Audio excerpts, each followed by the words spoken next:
En comunicación internacional desde Perú, Gastón. Sí, vamos a conversar ahora, Nati, con Julio Blanco. Él es militante de la corriente socialista de las y los trabajadores y periodista de nuestro medio hermano, La Izquierda Diario, desde Perú. Buenas tardes, Julio.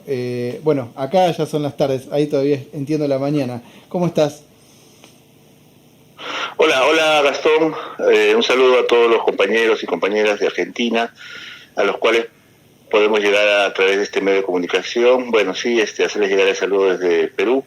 Acá, como ya ustedes saben, estamos atravesando por una situación muy complicada, y ya van 5 días, si no me equivoco, de un proceso de lucha muy intenso que se inició precisamente a raíz de que el Congreso de la República dio un golpe parlamentario y destituyó al presidente Pedro Castillo, ¿no? Desde ese momento, en diversas regiones del país, sobre todo en las regiones del interior, se han venido realizando intensas y muy fuertes movilizaciones y acciones de lucha, ¿no?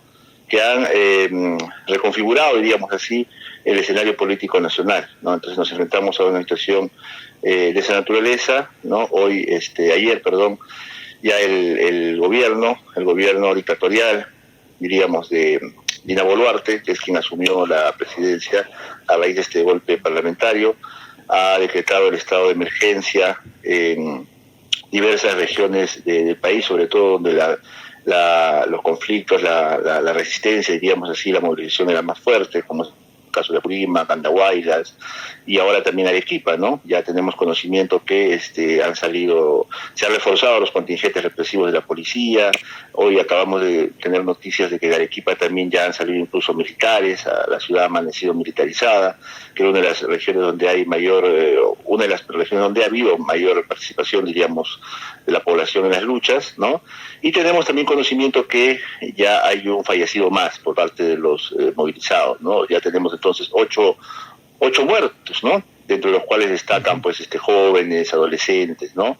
Que precisamente han salido a luchar y han sufrido pues la represión de este gobierno, ¿no? Que desde que empezaron las protestas apeló a la represión, ¿no? Y se expresó a través de estas acciones que tomaron los policías, que dispararon contra la población, ¿no? Violentando los derechos básicos de la gente, el derecho a protesta, y tenemos pues estas consecuencias que son luctuosas, que son funestas, ¿no? De 8 muertos.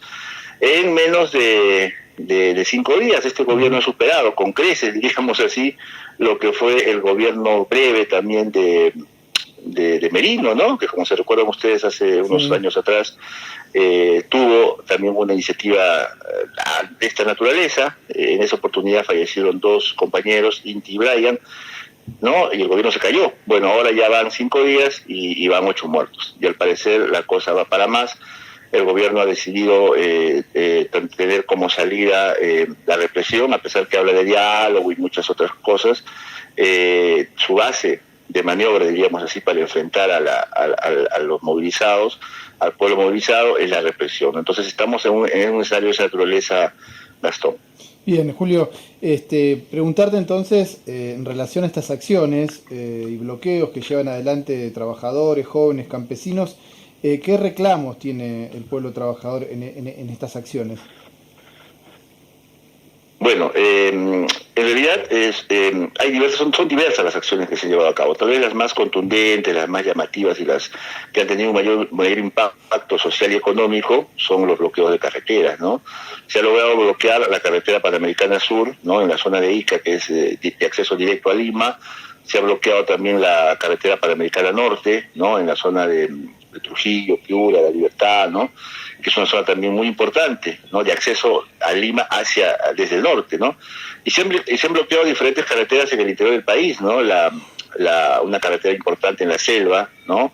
La marginal de la selva también ha sido bloqueada y otras vías de acceso en las diferentes regiones, ¿no? Se han tomado aeropuertos, ¿no? En Arequipa, por ejemplo, fue muy impactante la toma de aeropuertos por parte de la población autoorganizada, ¿no? Y bueno, se han tomado también universidades, ¿no? Universidades, por ejemplo, en Cajamarca, los estudiantes han tomado su universidad y con eso han bloqueado el ingreso a una zona minera estratégica en esta región que es básicamente minera, ¿no? Lo mismo ha pasado, por ejemplo, en Cusco, con los estudiantes de la Federación Universitaria han tomado la federación de su universitaria, han tomado el ambiente de su universidad, una universidad muy importante allá. Y lo mismo han hecho los estudiantes en la Universidad de Arequipa, la Universidad San Agustín, ¿no? Entonces, están ocurriendo y cada día, a medida que van pasando los días, van surgiendo nuevos espacios, ¿no? De lucha, ¿no?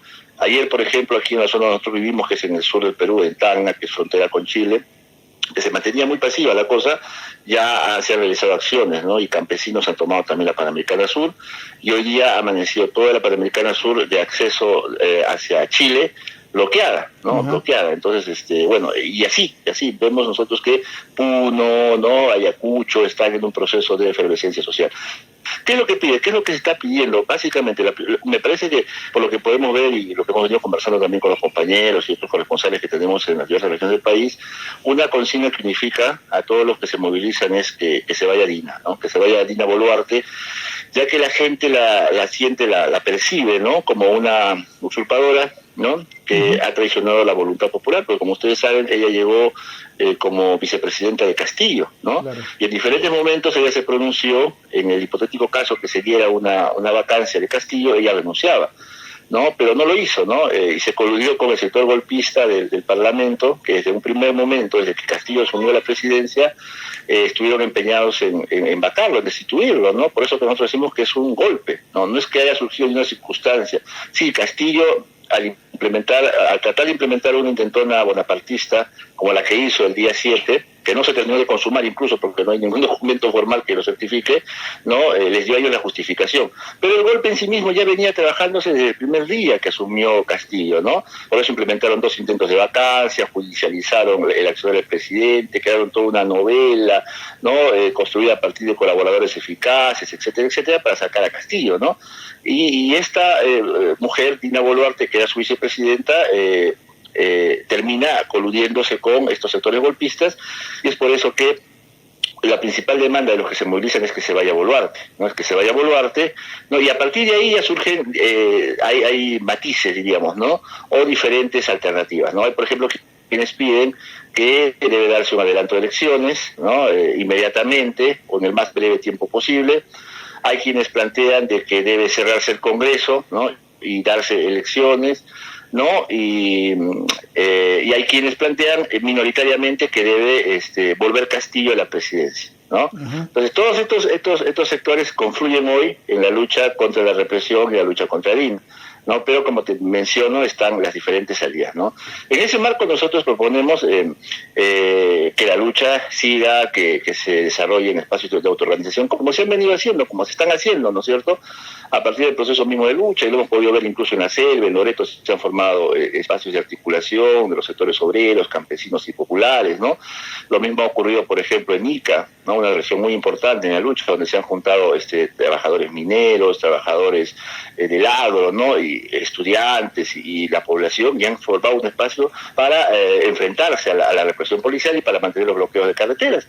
Lo mismo ocurrió también en Chala, con los mineros artesanales, ¿no? Bueno, entonces eso es un primer pedido que nosotros hacemos, ¿no? Que la lucha se desarrolle, que la lucha se profundice, que se creen espacios de autoorganización, bajo la consigna de que se vaya Dina, porque es una presidenta que no representa a nadie y es hija de un golpe parlamentario. Y lo otro es que a partir de ese proceso de articulación y de lucha, ¿no?, concreta, se puede imponer una asamblea constituyente libre y soberana, ¿no? Que la única manera democrática que nos parece a nosotros podríamos sacarnos de encima, ¿no?, el lastre de lo que ha sido ahora la Constitución de Fujimori, que es la que permite, ¿no?, la implementación de un régimen que es altamente antidemocrático y proempresarial. Por esa razón nosotros creemos que ni un adelanto de elecciones, ¿no?, ni un cierre del Congreso, incluso si se dan bajo este régimen jurídico, va a representar un cambio significativo, ¿no? A lo máximo que podría contribuir es a desviar esta bronca que ha surgido ahora y que se ha generalizado a lo largo del país. Entonces, una asamblea constituyente libre y soberana, como la planteamos nosotros, no solo nos permitiría avanzar en el sentido de poder acabar con este régimen nefasto del 93, sino también que crearía las condiciones para que la población asuma suma, ¿no? La idea de que solamente un gobierno de las y los trabajadores es garantía para poder avanzar hacia la concretización de otras demandas que tienen que ver con sus derechos fundamentales, derecho al trabajo, ¿no? Etcétera, etcétera, ¿no? Y obviamente abre las posibilidades para avanzar en la lucha por un nuevo sistema económico y social, que para nosotros es el socialismo, ¿no? Entonces, es ese marco más o menos en el cual se va desenvolviendo hoy la lucha social y política en el país. Bien, Julio, retomando esto último que decías, si uno se remite a la historia más reciente, ¿no?, del país, los últimos por lo menos 6 años, leía hace unos días a un periodista, dice, bueno, los últimos 6 años de Perú pasaron 6 presidentes. Cuando te referís a dar una solución de fondo, pensando, ¿no?, en la condición de vida y el futuro de la mayoría trabajadora, campesina, los jóvenes que mencionabas, hacer referencia entonces a ese tipo de medida a pelear una asamblea constituyente, o sea, ¿qué tiene que ver en última instancia estas crisis permanentes y la salida de asamblea constituyente? Y lo último, mencionabas la articulación de fuerzas sociales. Bueno, ¿podés explicar un poco mejor cómo sería esa articulación de fuerzas sociales que hacías mención? Claro, mira, como bien lo he mencionado y como ya es de conocimiento público, ¿no? En estos últimos años hemos tenido muchos presidentes, ¿no? Y muchos se han caído a raíz de precisamente hechos como la vacancia, ¿no? Incluso hay un presidente que se suicidó, que es el caso de Alan García, ¿no? Eso para nosotros, ¿qué refleja, no? Para nosotros refleja la descomposición, ¿no?, y la crisis profunda de los partidos políticos y de las mismas instituciones que hacen parte del Estado, ¿no? Por eso nosotros decimos que hay una crisis orgánica en curso, ¿no?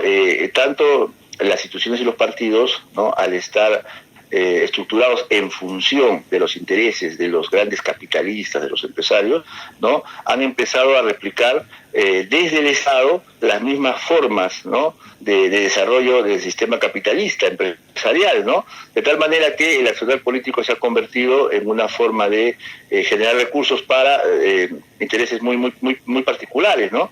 Muy personales, diríamos así, ¿no? Y eso ha generado que la población empiece a sentirse poco representada o nada representada por estas instituciones y estos partidos.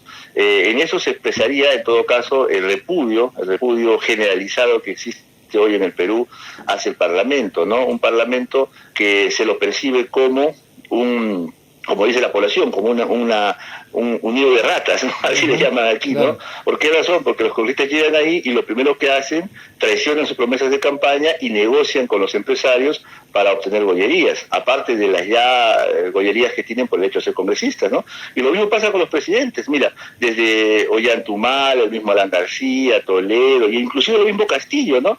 Llegaron al gobierno planteando que iban a realizar reformas o cambios a la Constitución, que iban a enfrentar el modelo neoliberal, etcétera, etcétera, pero lo primero que hicieron cuando se sentaron en el sillón presidencial es abandonar sus promesas de campaña, ¿no?, y empezar a gobernar bajo el piloto automático neoliberal. Claro. Entonces, esos hechos han contribuido a generar esta crisis de descrédito, diríamos así, en la población, ¿no?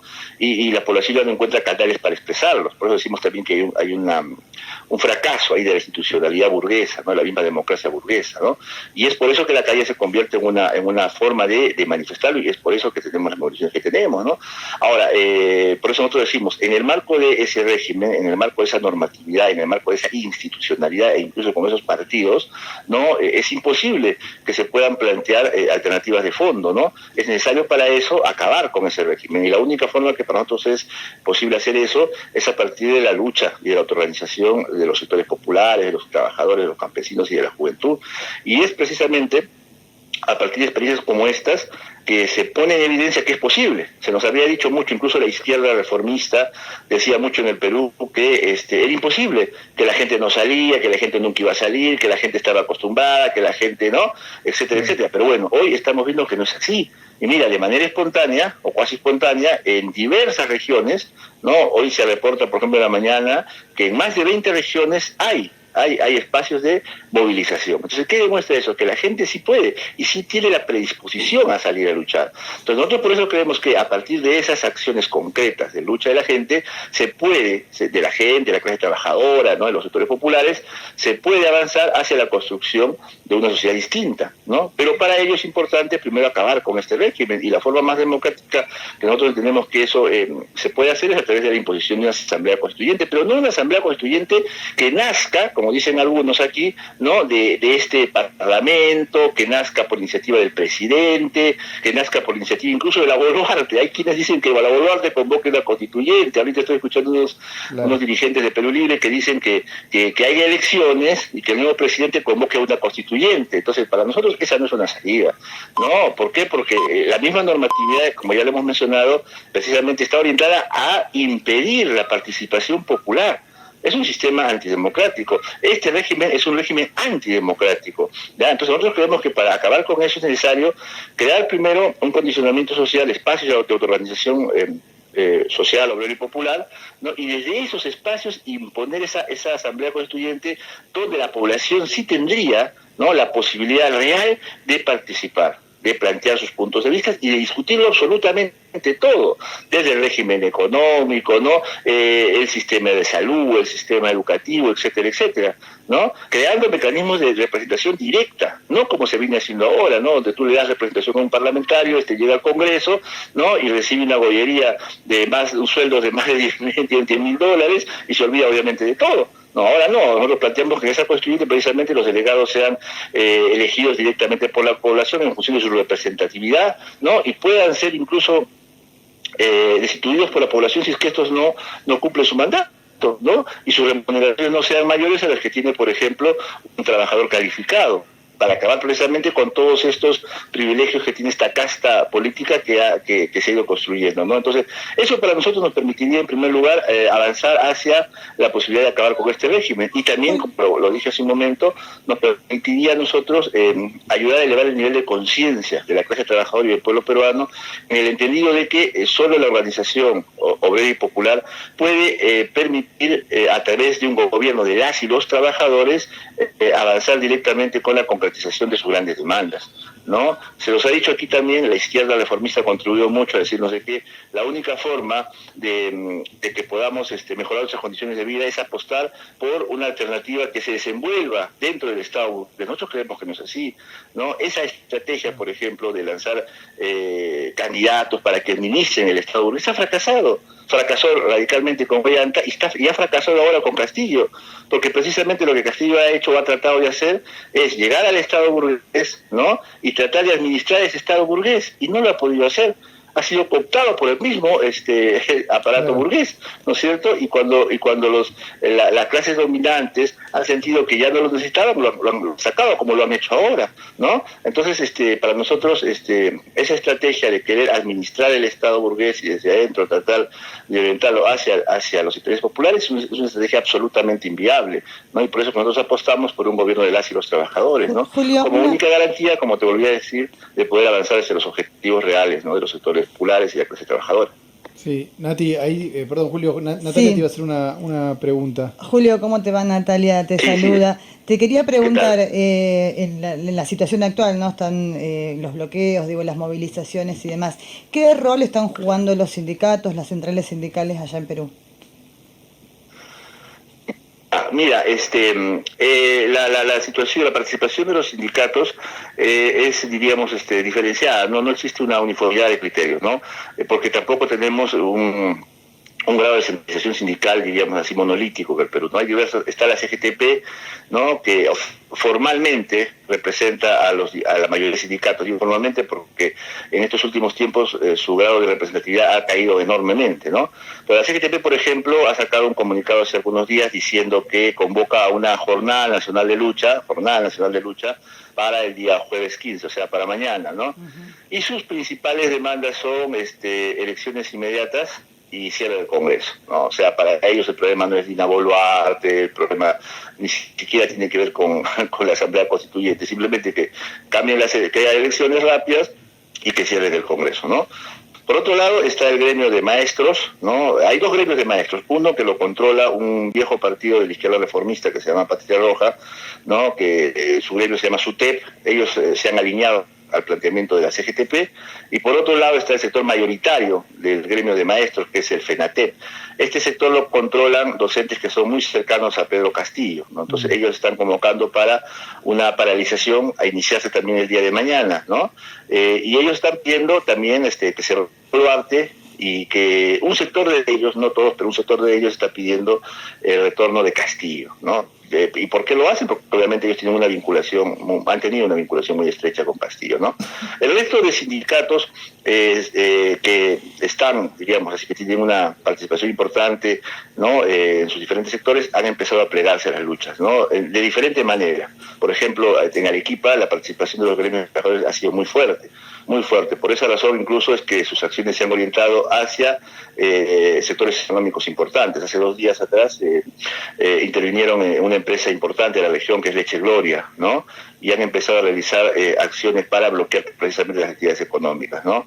Eso en relación a la participación, ¿no? A medida que van pasando los días vamos viendo un incremento, pero no existe todavía no existe una tendencia a la articulación. Por eso nosotros también estamos pidiendo o planteando la necesidad de que se vayan creando las condiciones para articular un espacio que unifique, ¿no? a los diferentes sectores en lucha a nivel nacional. Y hablamos incluso de la constitución de un Comando Nacional de Lucha, ¿no? Que nos permita precisamente elaborar, ¿no? E impulsar un plan de lucha orientado a la caída de Boluarte, porque Boluarte, mientras esté ahí, no es garantía de nada. Entonces, una de las primeras demandas es la caída de Boluarte, ¿no? El cese inmediato al estado de emergencia, ¿no? Y la lucha por una asamblea constituyente, ¿no? Eso nos parece que es importante en esta coyuntura. Bien, Julio, para la última, pensando, ¿no? De nuevo en estos 6 años, estos 6 presidentes, y ahora este golpe institucional contra Castillo y esta condición de presidenta golpista, represora, pero con la calle, rutas, establecimientos, bueno, con la movilización y las acciones populares. ¿Cómo ves vos que se podría entonces salir, ¿no? De que no se siga repitiendo lo mismo que se está viendo de alguna otra manera en todos estos últimos años? ¿Se puede evitar eso? Mira, para nosotros la única forma de poder avanzar en el sentido de que se puedan concretar las demandas reales de la clase trabajadora y los sectores populares es avanzar hacia esa asamblea constituyente libre y soberana. Otro tipo de salida, por lo que hemos ido evaluando y por los mismos hechos que se han ido dando, ¿no es cierto?, en la realidad política del país, no van a contribuir a eso, ¿no? Ni siquiera un adelanto de elecciones, ni un cierre del Congreso, ¿no? Que aparentemente sería hacia donde vamos, ¿no? Por la forma como se han ido dando las cosas, ¿no? Y no lo van a hacer porque significaría cambiar algo para que no cambie nada en realidad, ¿no? Nada te asegura de que el próximo presidente que vaya a surgir no sea peor que el que hemos tenido, o que incluso la misma Dina Boluarte. No te olvides que en las últimas elecciones presidenciales, si bien es cierto Castillo llegó a la presidencia con un mínimo margen de diferencia, llegó pegadito a Keiko Fujimori. Y detrás de Keiko Fujimori habían 3 candidatos que abiertamente se reivindicaban seguidores o admiradores de Bolsonaro, ¿no? Entonces la cosa no pinta bien si se da en ese marco electoral, porque es un sistema electoral que restringe la participación popular, ¿no? Que se hace sobre la participación de partidos empresa, como le llamamos aquí, ¿no? Donde pueden participar aquellos que tienen los recursos para poder inscribirse, etcétera, etcétera. Entonces, para nosotros la cosa no pasa por esas salidas, son salidas cosméticas que no contribuyen, como les decía, a una salida más de fondo, ¿no? Nosotros por eso que sentimos que esta oportunidad es una oportunidad de oro, la que se abre, ¿no? Porque por primera vez tenemos a las masas en las calles dispuestas a luchar. Lo importante es para nosotros ahora que esas masas asuman una dirección política, ¿no? Y esa es la gran disputa, ¿no?